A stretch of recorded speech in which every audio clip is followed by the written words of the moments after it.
Hey everyone, and welcome to A Balanced Life with Dr. Jacquie. And today I am joined by three amazing women, professional women, who are going to talk to us and share tips, tricks, and tools that you can put in your toolkit related to living a balanced life.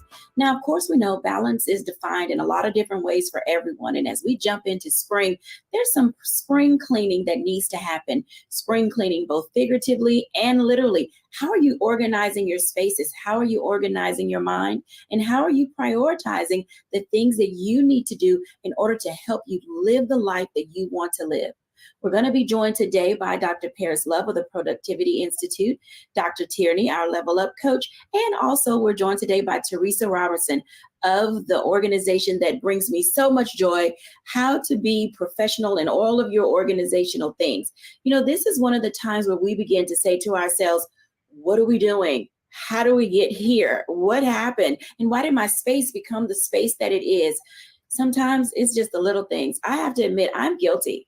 I am guilty of just coming in and tossing a thing down and I'll get to it later. And then later becomes another day or another week or another month. I know some of you are like me and have that P word in your life, procrastination. And today the ladies are going to talk to us about how do we pull ourselves together. Hey, everyone. Hello. Hey, Dr. How's it going? Good. How are you? I'm doing pretty good. It's good to see each and every one of you. And I'm going to start with Teresa, because Teresa has been one of those people in my life that has been helping me kind of figure out how to deal with my paper problem. You know, Paris was here. She taught me how to get my shred life together. But, you know, when it comes to organization and not having a virtual assistant, you know, Teresa, tell us a little bit about who you are, what you do, and why it's important to kind of figure out how to get your stuff together, to get yourself together. Yes. Well, thank you for inviting me to the show. I'm president and CEO of My Office Professionals, a virtual assistance agency. And I heard you mention something about paper. I don't deal a lot with paper. If I have paper, I try to digitize it in some way because it's easier to manage when it's in a digital format. And so I hope I answered your question. Well, no, you bring up a very good point, because, you know, a lot of people among us that watch our show are old school. They have file drawers, they have file cabinets. They literally keep a physical piece of paper of everything that they do. How do you digitize what you do, and why is digitization important to people? Well, today it's so inexpensive to purchase a scanner. And so the very first thing I would do if I had a lot of papers around the house is to find a way to digitize them by scanning them and creating an online filing system. And it's important to do that because it's risky to keep paper around the house. Anything could happen. You could lose that paper. Your house could catch on fire. Someone could move. Someone could steal it. You need to put it in a place where you can easily access it from any place. And I love to use online filing systems because I can access them from my phone whenever I need them, and I can share the information with others when I need to. And so it's just safer, and it makes more sense to digitize every piece of paper you have. So when you're a solopreneur and the only one who is doing the work that you do, why would a virtual assistant be a positive thing in your life if you're trying to get balance and get peace of mind? Well, some people call virtual assistants, it's just a name for someone who is an assistant. They can be a personal assistant. They can be a virtual assistant who basically helps people run the back end of someone's small business. But either way, their job is to make your life easier. And so hiring a virtual assistant is it's an amazing investment, especially if you're growing or if you have a very active life. Like I'm a caregiver. There are virtual assistants that support family caregivers with making doctor's appointments or taking care of all the paperwork or anything that you need done, ordering Christmas presents, making travel arrangements for vacations. A virtual assistant it doesn't matter really where you are in your life. Everyone can use a little help, and that's where virtual assistants come in. Ooh, you just said the big thing. Everybody needs a little help. How do people ask for help oftentimes when they reach out to you? Because I realize that people don't always know what to say because they don't know what they need. How can you help people discover the best way to get to the place of saying, I need help, and then I should reach out to someone? Well, when someone calls me, they already know they need help. They're usually at their wits' end. They are trying to grow their business and they're trying to do something amazing, but they realize they only have 24 hours in a day. So they start looking around for help, and they usually find me. In addition to providing support services, I also offer coaching services. So in my business, I meet with my clients first to find out what they're really trying to accomplish. And often they don't have clarity. And that speaks to the rest of the theme of today's broadcast, because if you don't have a clear understanding as to what you're trying to achieve, what would make your life easier, it's hard to get someone to help you. So the first conversation I have is around what is it you're really trying to accomplish? And then I can figure out how I can help you with that. I thank you, because oftentimes we do get into that space, and it's literally the small things. Like one day everything can be going perfectly fine, and the next thing you know, your life is in a tizzy, and then you realize that you've been the one that's been carrying the load all the time. And so now you have to reach out to someone. Hey, Paris, talk to us for a little bit about getting that clarity that you need so you can figure out a direction. Many of my clients often find that they need to reach out for help when they get in a crisis because they've been the only one that's been doing it. Everything they need to know is in their head. And then all of a sudden trying to pull it out of their head is like pulling teeth. Help us get beyond, those phases in our life where we think it only has to be us that has the answer, but also knows where everything is around us. Yes, it's about having clear goals.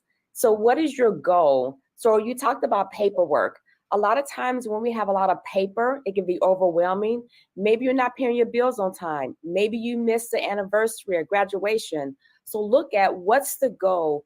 So I'm just going to give an example. The goal would be, I want to pay my bills on time. I want to be able to go to the events without having to wait till the 11th hour. So it's really sitting down and getting it, like you said, out of your head and on a piece of paper.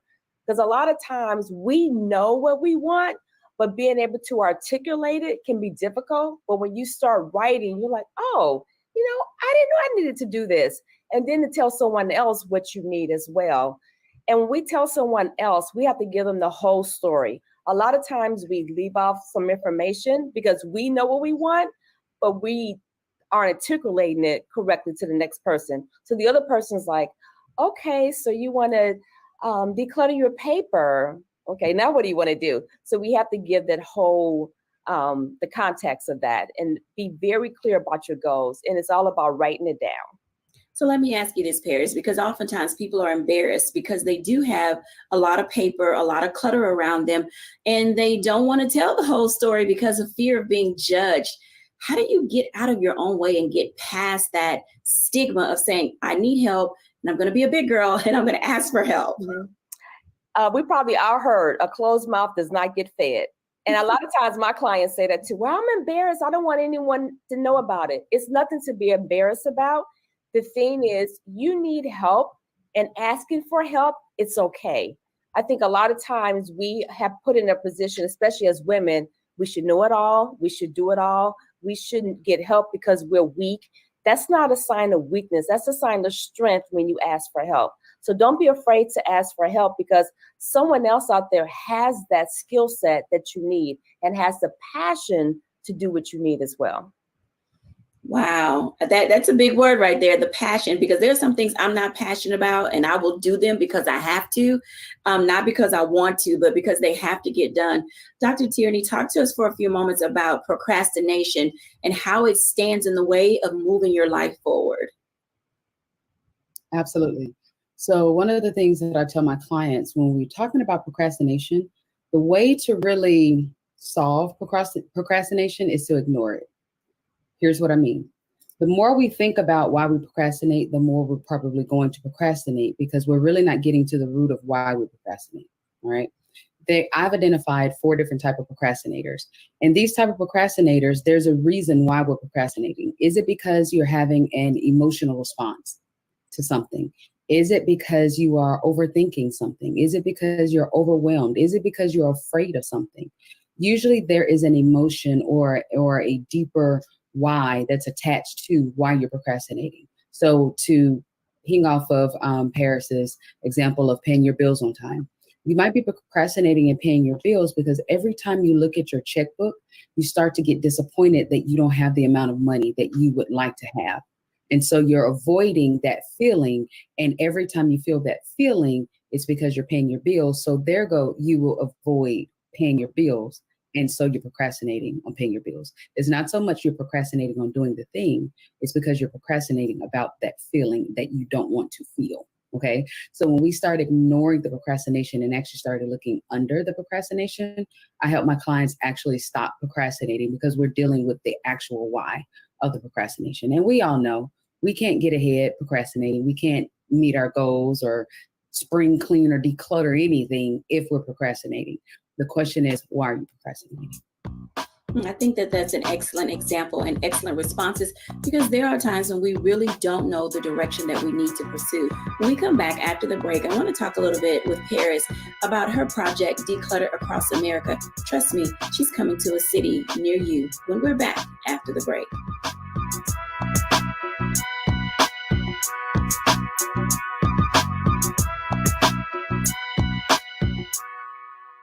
Folks, Black Star Network is here.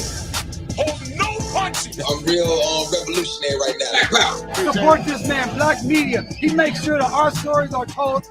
Thank you for being the voice of Black America, Roland. Stay black. I love y'all. All momentum we have now, we have to keep this going. The video looks phenomenal. See, there's a difference between Black Star Network and Black-owned media and something like CNN. You can't be Black-owned media and be scared. It's time to be smart.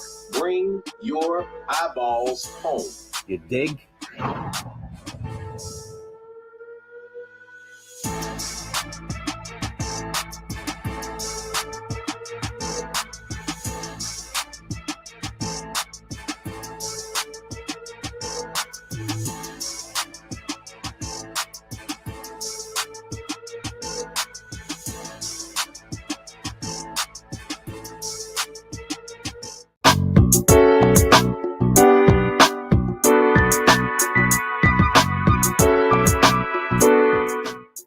Welcome back, everyone, to A Balanced Life. And we're talking about those things that really keep us from being able to move forward. I am guilty of having too much paper, not having an adequate filing system, and sometimes not willing to ask for help. One, because I don't want to be bothered. Oftentimes when we let other people into our spaces, it means we have to be transparent and vulnerable. So today we're going to talk about some of those things. Come on in, Paris, and share with us, what does Declutter Across America look like, and why should someone reach out to the Paris Love Productivity Institute? So Declutter Across America is an initiative that I started about 4 years ago, and I decided everyone should be organized and declutter free. So I said I would just travel the US and I would organize people. I travel anyway for my business. And so the initiative started out organizing other clients who were disorganized. And then we started going into the homes of military veterans, because a lot of times my military veterans, we have PTSD, there's some other traumas going on, and it's showing up as clutter. So I wanted to help them to do that. So I just go across the US and declutter. Now, you're a veteran yourself. You're a retired military. What is your rank? E5. So drill sergeant? You know, everyone calls me the drill sergeant. I was a sergeant, but not a drill sergeant. When it comes to clutter, Paris is a drill sergeant. So let me just go with this. So last year around this time, we had Paris come in and she was talking to us about what we should do. And she literally challenged me to get to a space of, one, having an awareness of all the clutter that I had around me, and then two, creating a plan. So just a month ago, Paris came here. Like she said, she travels everywhere. So Paris came down, she spent 30 days with me, and she literally kind of whipped me into shape. And so Paris, talk to people about the freedom of walking through your papers. And I know Teresa told us we should, I'm in that stage now, Teresa. So I heard what you said. I need to get something where I can scan in my work that I have. And Paris left me with some papers. But how long, Paris, should we keep paper? What paper should we keep? And then when should we get rid of things, and why it's important to remove them from our life? So you can do 7 or 10 years. I recommend 7. A lot of people like to keep them 10 years. So papers that you should keep. If you have a business, if it's something that you can write off, definitely want to keep that receipt. Bank statements, a lot of people keep. However, you can always go to the bank and get your statements. A lot of people keep utility statements. You can go back to utility company and get that as well. So we don't have to physically keep the paper. And I understand that a lot of times we want to feel it, we want to touch it, but is it really necessary? So sometimes it's not necessary.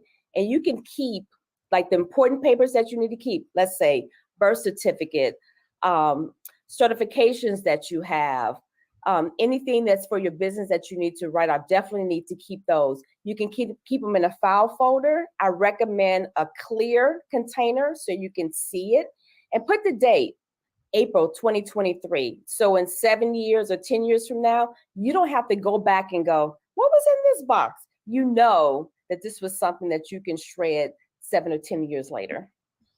So you mentioned keeping personal papers for professional reasons, but some of us are attached to our personal possessions.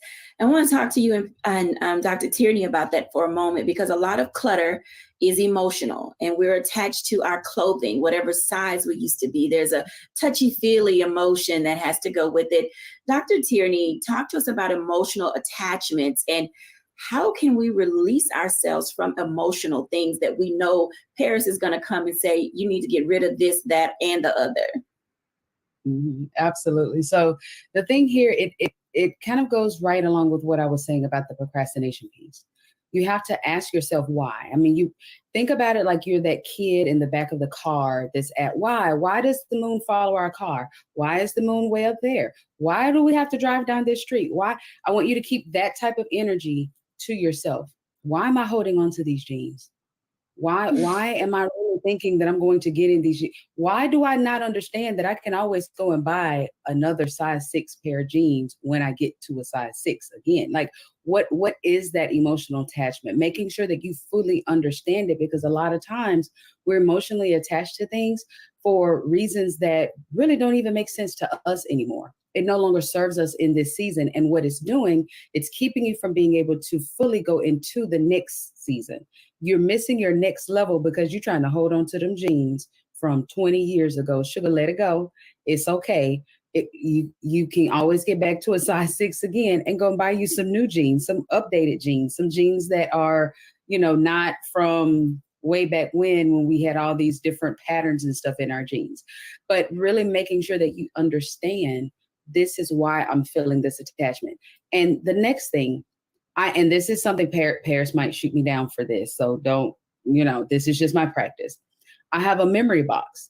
So if it's something that is truly, when you get to your why, and it's something that really is sentimental and really personal for you, then it's okay to hold on to those things. But I have a box that I limit myself to. This box, this is my memory box.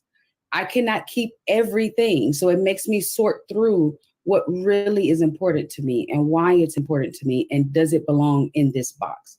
If it does not belong in that box, then it needs to go into another box, either a box that's going to the Goodwill, a box that's going to charity, or the trash box, but making sure that we're really understanding exactly what that emotion is, and is it serving us in this season and helping us get to our next season. That's what's critical about those emotional attachments. When we talk about emotional attachment, it oftentimes is attached to a person. We have our own personal possessions. And Paris mentioned something about military veterans, the PTSD that is attached to some of the things that they have. And Teresa, even with you as a caregiver, I want to invite everybody into this part of the conversation, because emotionally, we have to try to figure out when to release ourselves from those things that we're holding on to. So caregivers lose people, military families lose people. We as regular people lose people, but we have outfits, we have purses, we have pictures, we have, some memento that someone gave us. How do we not become a hoarder and release those things that we know we need to let go of? And I'll talk to Teresa about that first, because in your work with caregivers, oftentimes people are holding on to things because their memories attached to a person.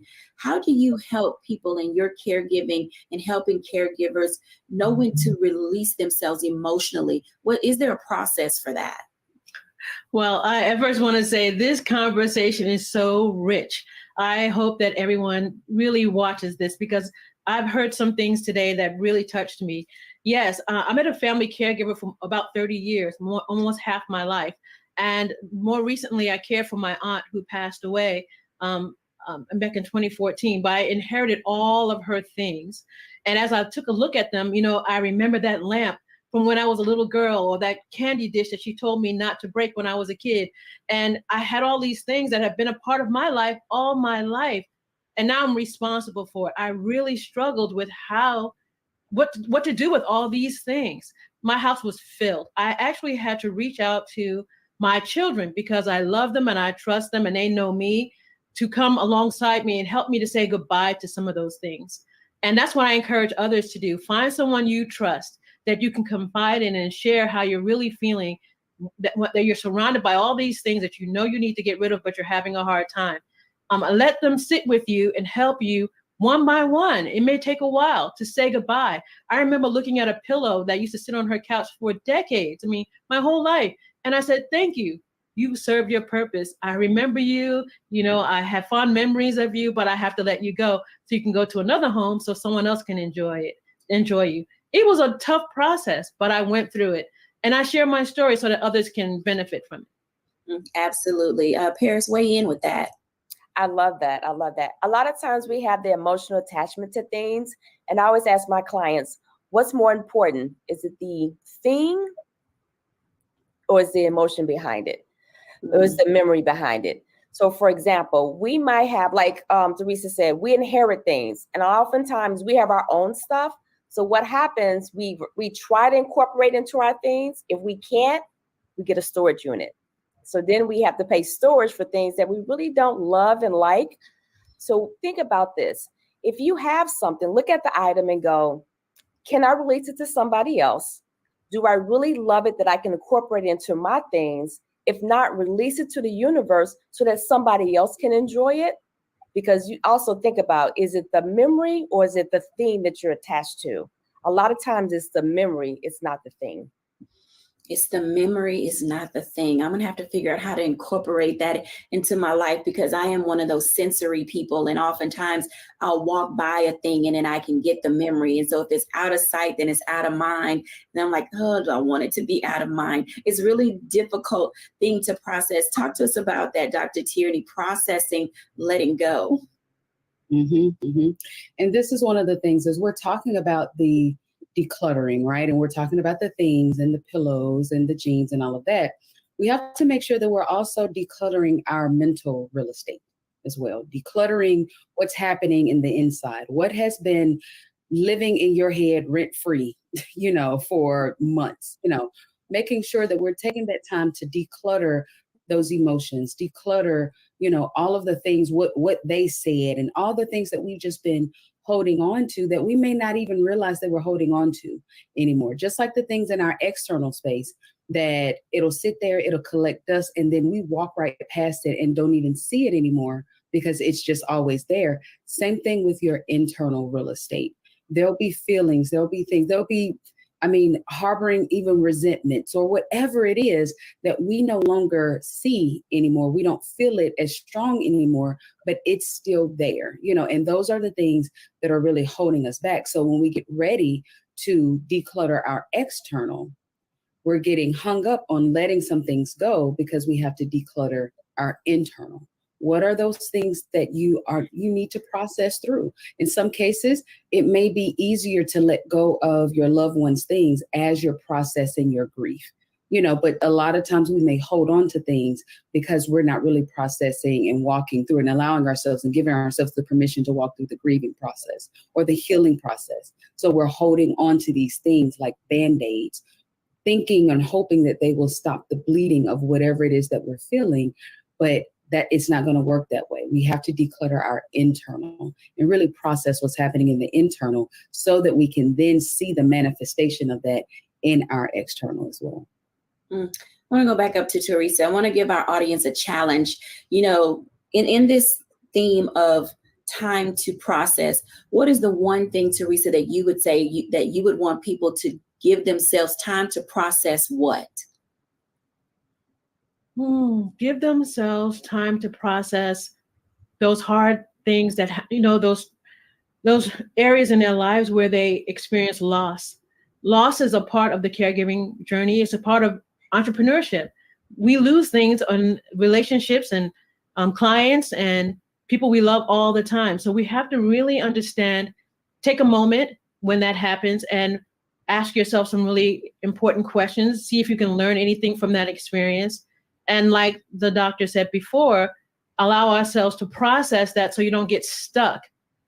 Some people, if you're in business, may lose a client and then feel that you can't, maybe you're ready to quit. You're ready to stop your business altogether because you've lost a client. And that's not the case. You can learn from every experience. When you lose a loved one, I made a commitment that I'm going to live more after my aunt passed away. I'm going to do something new every year, something I've never done before in her honor. I usually do it around Mother's Day because I want her death not to feel so much like a loss, but that every year I honor her by doing something I've never done before because that's the kind of life she led. And so I would encourage everyone to take time to really ask themselves tough questions and to allow themselves to feel all the feelings you need to feel so you can move through that season. Absolutely. When we come back after the break, let's finish this conversation because some of us need time to process. And that's your question mark. We'll be back after the break.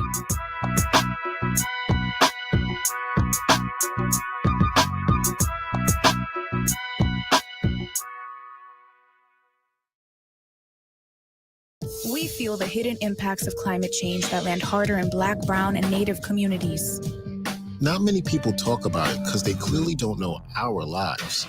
But with President Biden's landmark infrastructure and climate plans, our issues are finally seen. Removing lead pipes means we know our water is safe.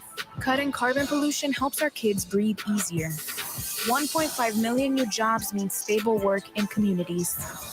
The impact we need right now.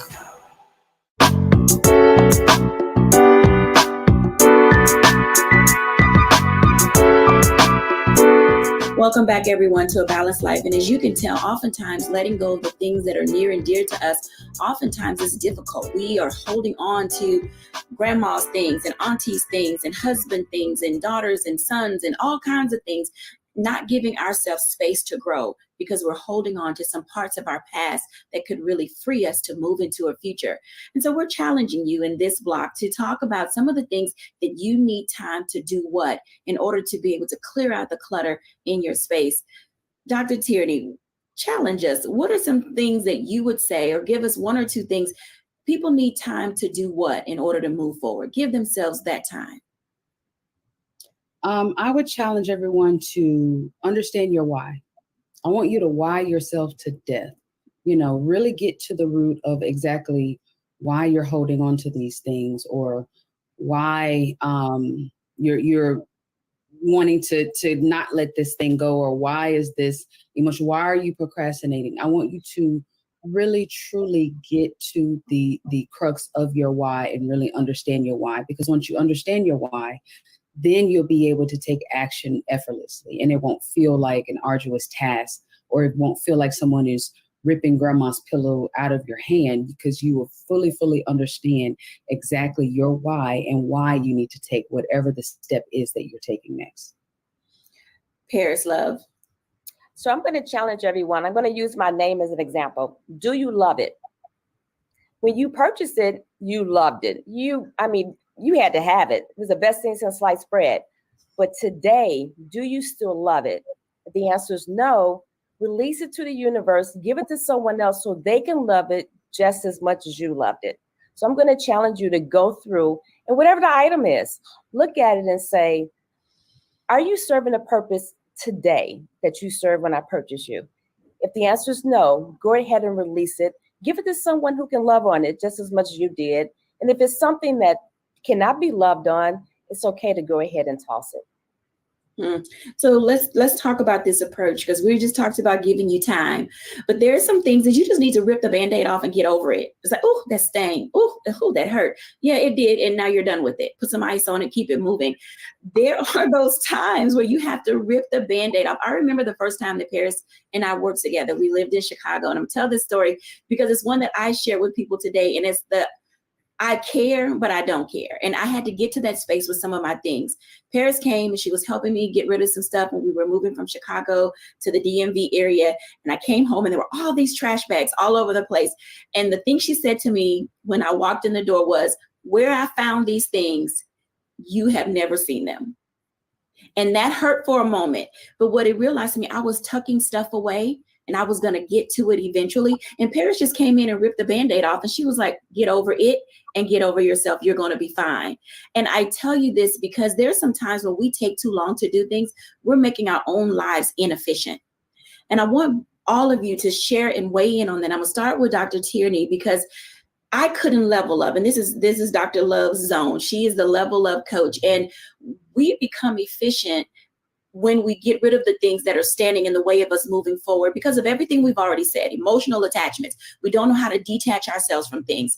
So, Dr. Tierney, talk to us about ripping the Band-Aid off so you can move forward and get efficient in your life. It's going to hurt, sugar. It is. It is. But it's one of those things where if you don't do it, then it's going to hurt even more if you don't do it. So in trying to avoid the initial pain of ripping that Band-Aid off, you're really going to experience more pain if you continue to hold on to that thing. And two areas that I would pull up immediately in thinking about what areas do we need to rip the Band-Aids off, again, thinking from the internal perspective, your routines and your relationships. We have to rip those Band-Aids off immediately. Sometimes we'll get hung up in these different routines. And I'm just thinking, since we're talking spring cleaning, there's a lot of routines that we got into in the winter. There was a lot of routines that we got into when we were in the pandemic and all sheltering in place. There were a lot of routines, Netflix and chilling, and a lot of things that we were doing in that space, in that season, that we just need to stop it. We need to get up. We need to put some real pants on. We need to go outside, get some vitamin D, get moving. It might be that you need to refresh your skincare routine. It might be that you need to refresh your exercise routine. It might be that you need to refresh your professional routine or just look at those routines, because whatever we do over and over and over again in our routine, that's going to make the difference of whether or not you get to ultimately where you want to go in your life. Same thing with relationships. I know we're coming out of what is considered cuffing season, where we might have got into some relationships that we normally wouldn't have got into when it's warm outside. But there's also different relationships with food, relationships with our money, relationships just across the board, where we might have gotten into some relationships during a season in our life that we need to cut it. We need to let those things go. We need to let those people go so that we can move on, not let it linger, because the more that it lingers on, the more we linger in those routines, the more we linger in those toxic relationships, they're going to hurt you in the long run. And it's going to hurt worse than if you go ahead and kiss that thing goodbye. So those are two areas where we need to absolutely rip the Band-Aid off and say, bye-bye, boo-boo, because I have to go to my next level. Yeah, getting to the next level isn't easy because there's a lot of baggage and weight and attachment to a variety of things. Teresa, talk to us about attachment and why letting go is hard, but why it's also necessary.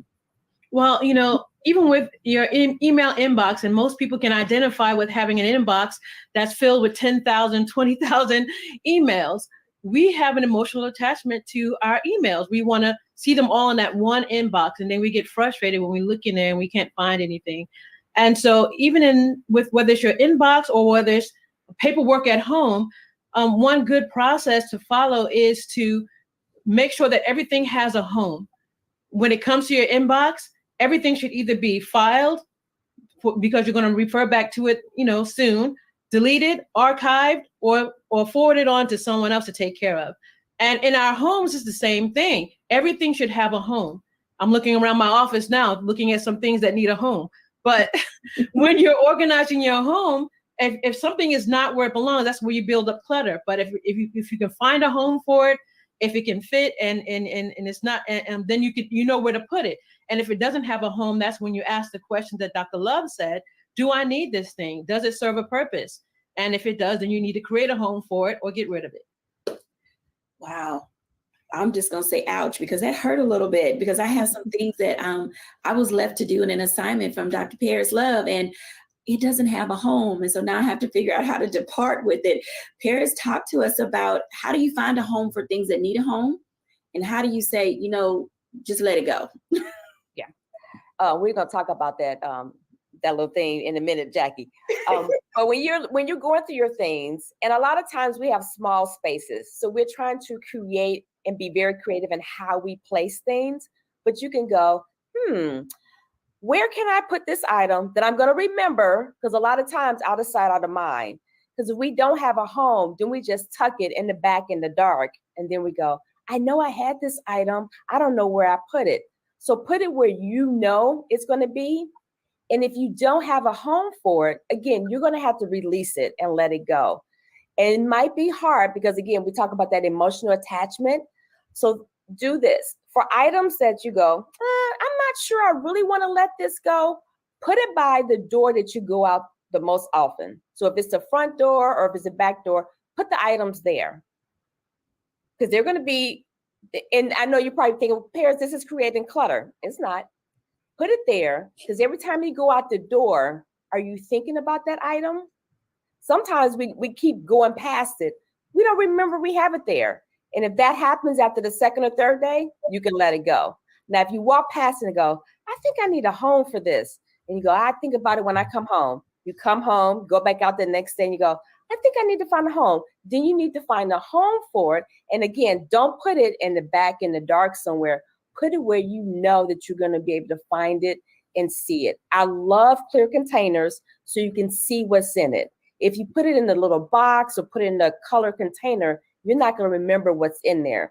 But if it's clear, if someone asks you for something, hey, I'm looking for a picture of Uncle Jojo. Do you know where it is? You're like, you know what? I do. It's downstairs in the basement on the second shelf. There's a box with pictures. So you know exactly where it is.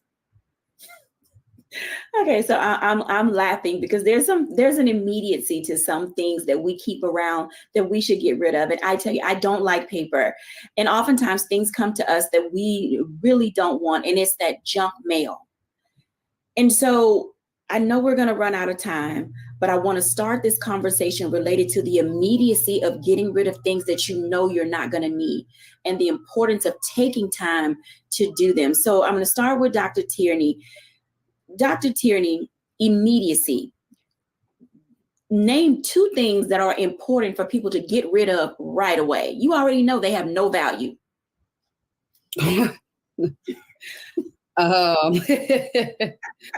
Toxic relationships. Okay. Toxic, and I'm just going to leave it at that because you know who falls into that category. Get rid of immediately. Oh gosh. And I was thinking, yeah, the junk mail, and that's junk email. That's the mail that comes in the mailbox.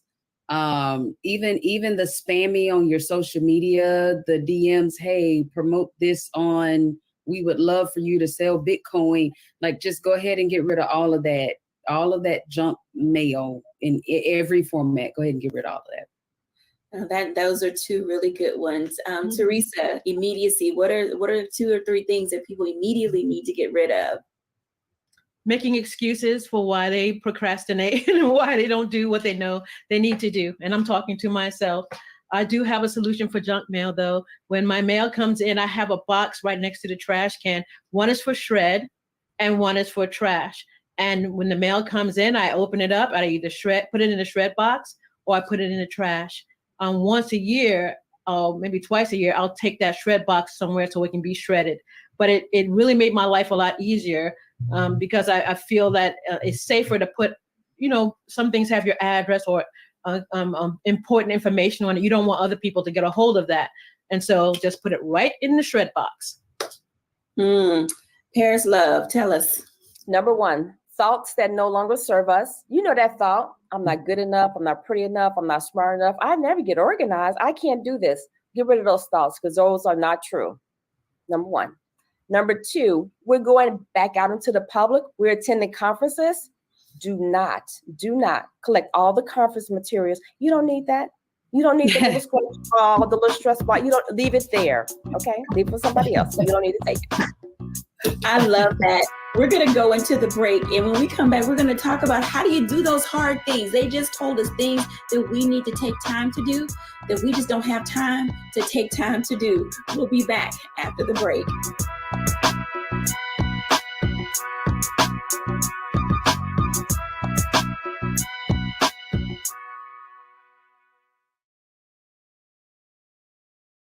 Curl Prep Natural Solutions. Her product is organic. It's a 2-step curl defining system. This video here, you can check it out. People have been lining up to see the product in action at the hair shows.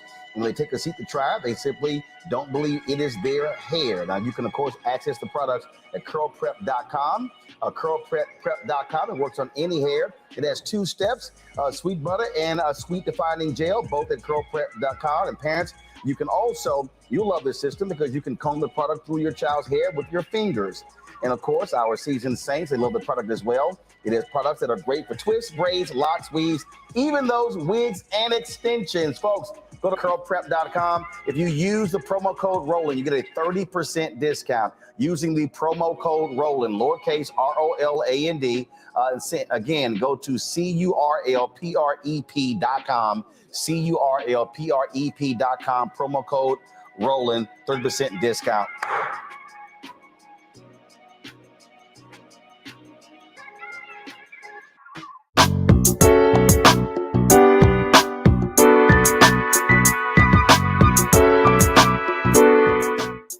Welcome back, everyone, to A Balanced Life. And as you can tell, things that don't serve us well, things that don't serve us at all, things that have no intention of serving us again, all need to go away from our space. And so we want to have this conversation about how do you take the time to do the things that you need to do in order to live the life you want to live. Clutter, clutter, clutter is a word that should be out of all of our vocabulary. But after you watch this show and you're looking around your space, you can be like, this doesn't have a home. This doesn't have a home. This doesn't have a home. And we're sharing with you what to do with it. So now is the time for us to figure out, how do we do hard things? We'll start with Dr. Tierney. Dr. Tierney, talk to us about approaching doing the hard thing of evaluating what we need to get rid of in our lives. So in doing hard things, think about it in terms of baby steps.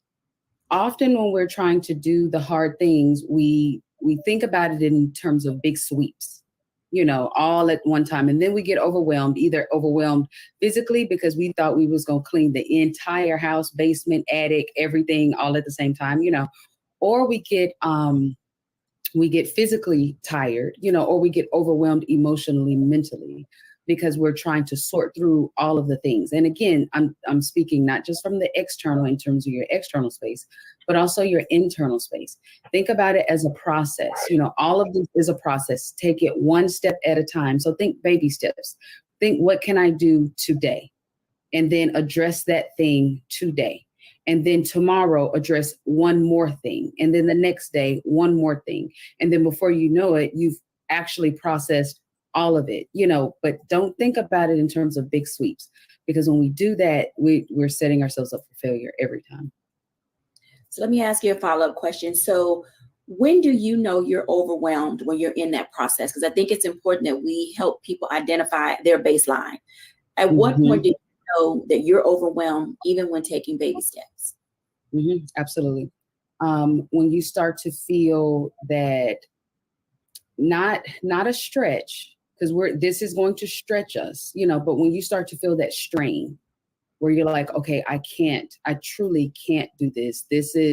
I'm never going to do this. And you feel that it's straining you in a way that is now we're moving past just a little bit of discomfort to actual pain, to where you cannot go on. Then you're moving into overwhelm zone. When we start to see the procrastination, when we start to see that, a lot of times we're already over in the overwhelmed. When your brain starts, that hamster hits the wheel of your brain and you can't focus and you're just like all over the place, you're overwhelmed. So when you start to see those telltale signs, and then even in the physical aspect, when you're like really, really sleepy, you got all 8 hours of sleep, but you're still lethargic and just like your mojo just done got up and go and you don't know where it went, then you're probably over in the overwhelm. So listen to your body, listen to your emotions, pay attention to your actions and what you're doing or what you're not doing, because those will be the telltale signs that you're getting over into overwhelm. Absolutely. Teresa, talk to us about that, because we sometimes don't know how to approach doing hard things, especially when we have as much on our plate as you have on your plate, being a caregiver for so long and working with other caregivers. You still have things that you must do in your day-to-day life. Talk to us. Right. Accountability really goes a long way in helping me to stay focused. When I struggle in an area of organization, or I start procrastinating, not doing the things I know I need to do, it always helps to talk to someone else who can help walk me through that and hold me accountable to get it done. Someone who really cares for me. I don't respond well when someone is yelling at me. You know how you have those coaches that like to yell when you're at the gym. I respond more so to someone who's empathetic. And so find someone in your life who cares about you and that you can confide in, who can also hold you accountable to make sure you do the thing that you set that you want to do, that hold you accountable to reach your goals. Why would accountability be difficult for some people, especially if they're not accustomed to having someone in their space to help hold their hand and guide them? Well, you mentioned it earlier. You have to be transparent. You have to be willing to be honest and open with them about how you're feeling. And that's difficult for anyone to do. You have to be honest with yourself that you really have a problem. That in itself is also difficult. But if you find someone you trust, it's easier. And the only alternative is to leave things the way they are. And usually by the time someone's at this point, they've already made up their mind. They're not happy with the way things are, and they want things to be better. So take the chance, talk to someone you care about, and ask them to help you through it.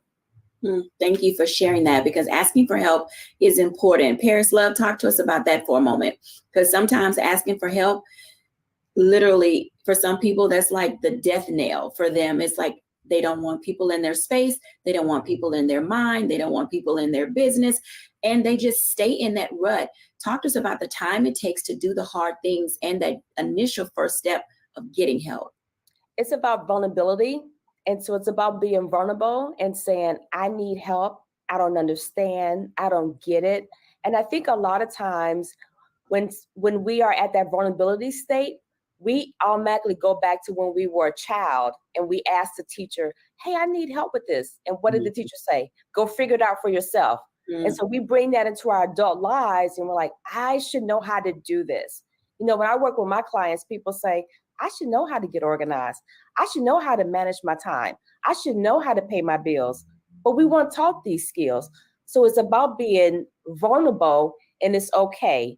And if that's a stretch for a lot of people, every day think about being 1% more vulnerable than the day before. Just 1%.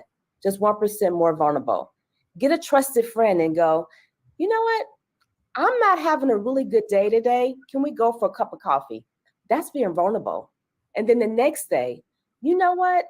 I need $10. Do you have $10? Now, I'm not saying ask everybody for $10, but you get what I'm saying. Be 1% more vulnerable than the day before. And it's okay to ask for help. You know, each of you have said a word that resonates with me: stress, stretch, and strain. Stress, stretch, and strain. And oftentimes this is maybe where we find ourselves in the process over the course of the year of getting ready for Paris to come this year. It was all of those things. It was stressful for me to kind of look around and say, these are the areas where I can really say, I can't do this anymore by myself. You know, it was a stretch, you know, for me to put in the work, to put in the time to say, I need to get rid of this dress, and this dress. I gained so much weight during, you know, the pandemic time that I knew I was not going back to that size. So I said, where can I find a good home, you know, for the things that I am doing? But then also there was that strain of saying, oh, now I really have to part with it, because I did the work, but it was straining me, you know, a little bit to really say, I can't keep going at this pace with all these other things in these other areas where I'm trying to grow.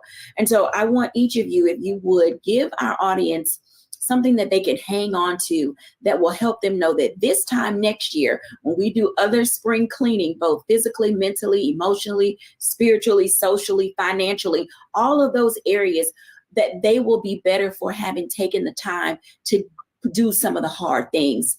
Paris Love. So I loved, my number is 3. I love things that are 3. So challenge yourself. Let go of 3 things every single day. And you're probably thinking, Paris, if I do that, I won't have anything. And I want you to build up to this. So it could be something simple as, everyone has gone to the fast food restaurant and they're getting a little packets of ketchup, a little spoon. Y'all don't need to keep all that. Let go of 1 packet of ketchup. Oh my God, let's celebrate. We let go of 1 thing. Okay, what else can I let go of? There's some, as Dr. Tierney said, those are some jeans that I know I'm not going to wear that anymore. Let me release that to the universe. That's number 2. And so once you start getting in that momentum and building that up, it's going to be easier. And give yourself grace. When we look at the big picture, it can be very overwhelming. Chunk it down into bite-sized pieces. How do you eat an elephant? 1 bite at a time. So you can do this 1 bite at a time. Teresa. Well, I'm keenly aware that my life is not my own, and I want to be a good example to my daughter and my granddaughter. And it reminds me of the line in Hamilton when he said, teach me how to say goodbye, or teach them how to say goodbye. I want to live a life that teaches my children how to say goodbye to those things that don't serve them. And so my why is really big, and that helps me to stay focused. Absolutely, Dr. Tierney. So think about it this way. If you don't let go of things this year, then you're going to add to it. And then we get to this time next year, and there'll be more things that you'll be reluctant to let go of, and then we'll add to it. And then you'll be in 2025 going, oh, where did all of this stuff come from? Again, not just in terms of external things, but internal things as well. So I want you to take courage in knowing that as you release things this year, release those emotions, release the feelings, release the genes, that as you move through the year, we're going to pick up some new things. We're going to have new experiences. We're going to have, all of this wonderful things, and maybe not so wonderful things happen within this year, but you're making sure that you're keeping your self open to these experiences, because you're not holding on to old things and weighing yourself down in the process. You'll be thankful that you let go of some things this year to make space for a new, amazing, wonderful, experiences to come, so that we can kind of keep this process going, knowing that it is a process. This is not a one and done type thing. So as you're doing it this year, get ready to do it again next year, and do it again next year. And sometimes we may have to do it every other month, but knowing that it is a process, and it's a process that really we should normalize as a process and get comfortable in being uncomfortable as we're walking out this process. So these are great conversations that you should have with your family, your friends, and everyone else around the table. When we come back after the break, let's look at some resources to do hard things, and I'll give my reflection.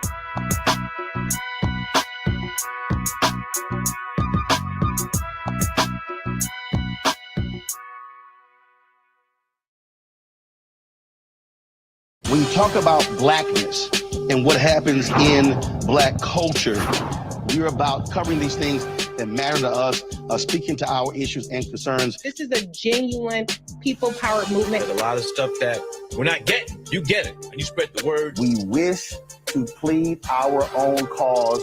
Too long have others spoken for us. We cannot tell our own story if we can't pay for it. This is about covering us. Invest in Black-owned media. Your dollars matter.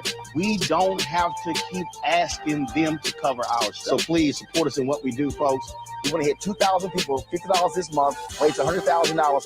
We're behind 100,000, so we want to hit that. Your money makes this possible. Take some money orders. Go to P.O. Box 57196, Washington, D.C. 20037-0196. The Cash App is $RM Unfiltered. PayPal is R Martin Unfiltered. Venmo is RM Unfiltered. Zelle is Roland at RolandSMartin.com.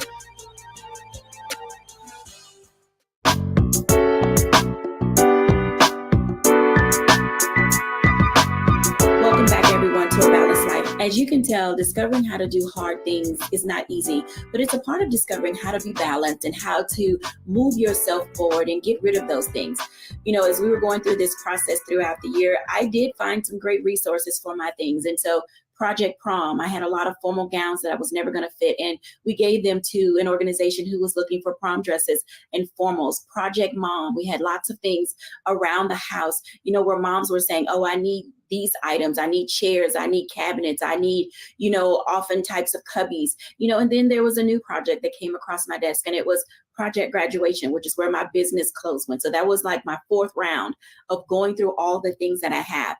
So let me encourage you to look around your neighborhood, online, on social media, where people are saying we're doing great work. And some of what you have in your closet, in your attic, in your basement, in your garage, look around and give those things to people. You can become a resource. So it's good to be a blessing and bless other people. I hope that something we have said today will give you an opportunity to discover how to get rid of people in your life that are dragging you down, that don't cause you to be effective, clothes and objects in your life that have memories in your head and in your heart, and you physically no longer need to hold on to those things. But oftentimes, a lot of it is just paper. It's the things that are just taking up space. And every time you walk by, you feel some type of angst or anxiety because number one, you don't want to get to it. And number two, you don't know what to do with it. So today we've given you some tools that you can use in order to help you move your life forward and spring into action. Thank you all for watching. Bye now.